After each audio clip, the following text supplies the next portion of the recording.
नमस्कार बच्चों, आशा करते हैं आप स्वस्थ व आनंद होंगे। क्लास 9th फिजिक्स कंटिन्यू करते हैं। पिछले लेक्चर में हमने इक्वेशन ऑफ मोशन को पढ़ा था। आज यहाँ पे उसका हम प्रूफमेंट पढ़ेंगे। तो इक्वेशन ऑफ मोशन को क्लास 9th के लिए जनरली दो तरीके से हम प्रूव कर सकते हैं। पहला आपका नॉर्मल मेथड है, दूसरा आपका ग्राफिकल मेथड है।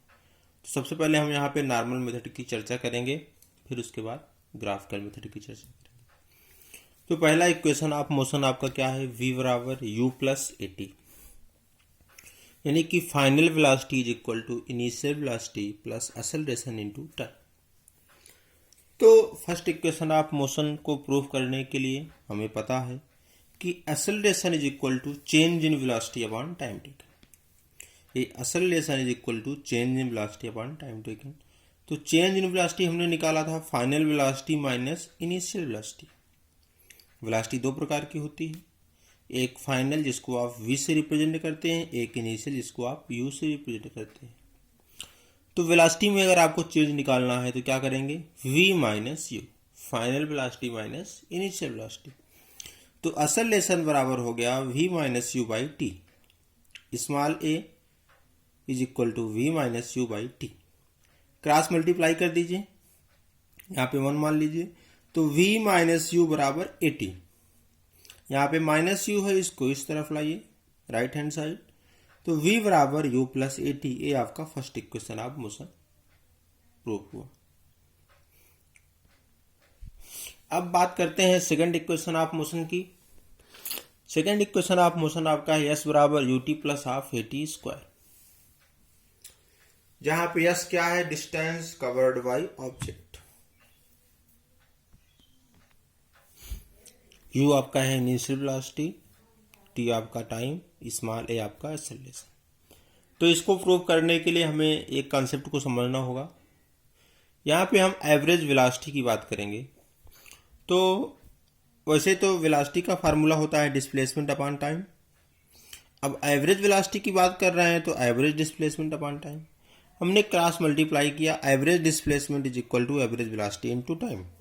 यहाँ से displacement is equal to v into t, velocity into time.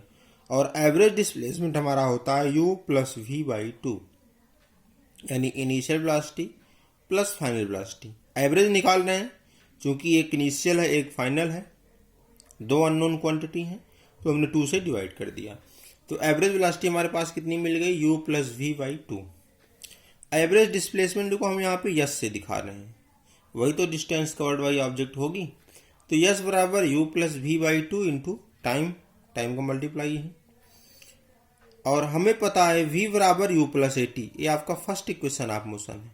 v बराबर u plus a T first equation of motion है।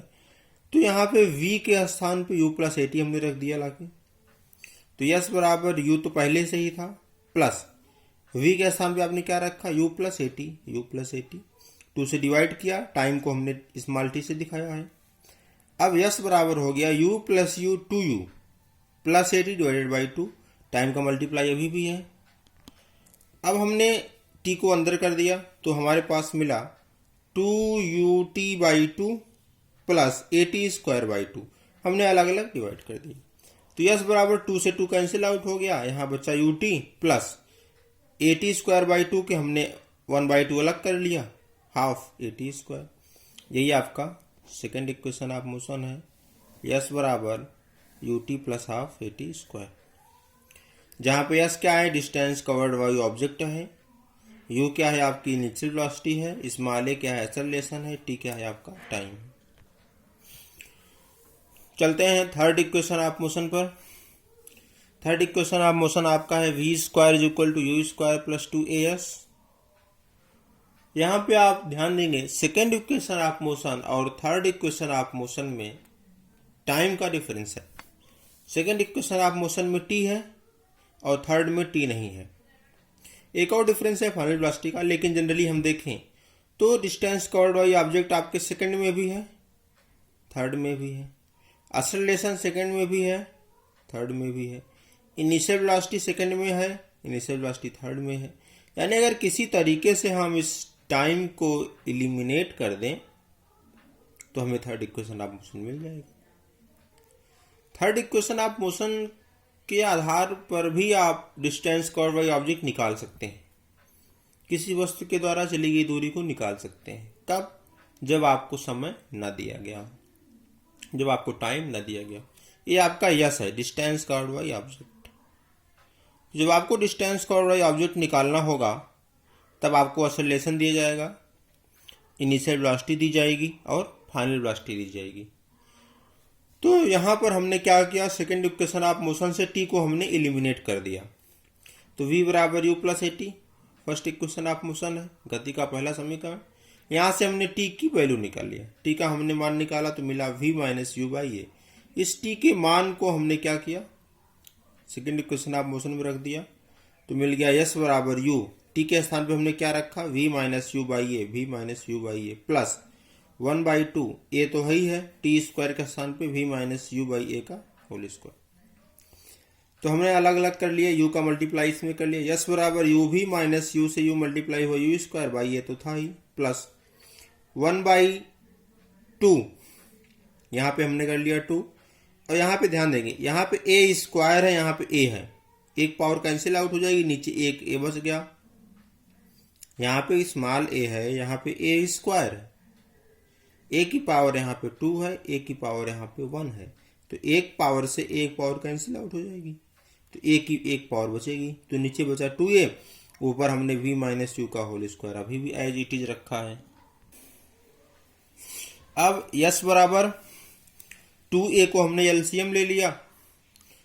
जब 2a को एलसीएम ले लिया तो a से a कैंसिल आउट हो गया, 2 ऊपर चला गया, तो 2u minus you square plus v minus you का होल स्क्वायर।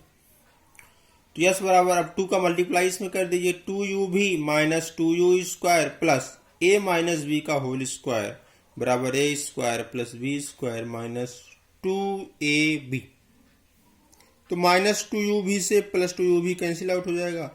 यहाँ पे u स्क्वायर 1 है, यहाँ पे माइनस 2 है, तो u स्क्वायर में जब माइनस 2u स्क्वायर आप ऐड करेंगे तो माइनस यू स्क्वायर बचेगा, तो यहाँ पे माइनस यू स्क्वायर बचा, v स्क्वायर हमने उतार लिया, 2a तो था ही पहले से, क्रॉस मल्टीप्लाई कर लीजिए, v square minus you square यहाँ पे 1 मान के, v square minus you square बराबर 2as, यहाँ पे माइनस यू स्क्वायर इधर ले आएंगे, v स्क्वायर बराबर यू स्क्वायर प्लस 2as। ये आपका प्रूफ हो गया। अब हम ग्राफिकल मेथड से इक्वेशन ऑफ मोशन को अगली वीडियो में समझेंगे। धन्यवाद।